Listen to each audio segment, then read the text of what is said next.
Sveiki visi, šiandien jums parodysiu, kaip įsirašyti muziką į savo iPhone, iPod arba iPad. Ir taip mums reikės programos iTunes.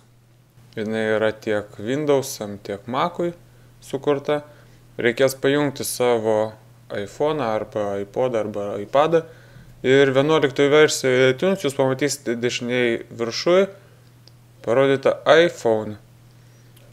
Kairiai viršui yra pasirinkta Music. Čia jūsų yra visa muzika. Pasirinkam, bet kokią muziką paspaudžiam, laikom, tempiam į dešinę ir viskas. Taip, mano muzika jau yra mano iPhone, matot.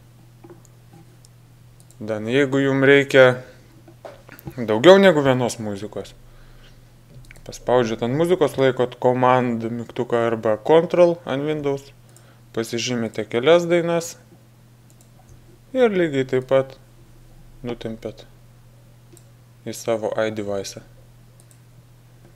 Taip paprastai, lengvai, kiek man yra žinoma, daug kas nežino, kaip visą šitą dalyką padaryti, dabar jau žinosite. Tai vat, kelkit muziką ir klausykit.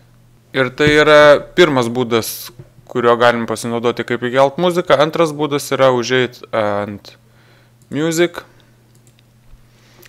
ir paspausti varnelę Sync Music. Iš karto atsiras tokia lentelė, kuri perspėja tave, kad visa tavo egzistuojanti muzika, video, knygos ir taip toliau bus ištrinta ir bus įkelta nauja muzika. Todėl aš siūlyčiau šito būdo nesirinkti, o naudoti tą, kurį rodžiau.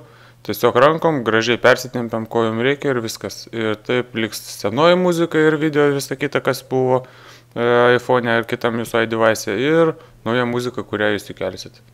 O su jumis buvau aš, 314 Circle ir app apžvalgos. Nepamirškite spausti laikų, dalinti su draugais ir pasirašyti po mano kanalu. Iki pasimatymo.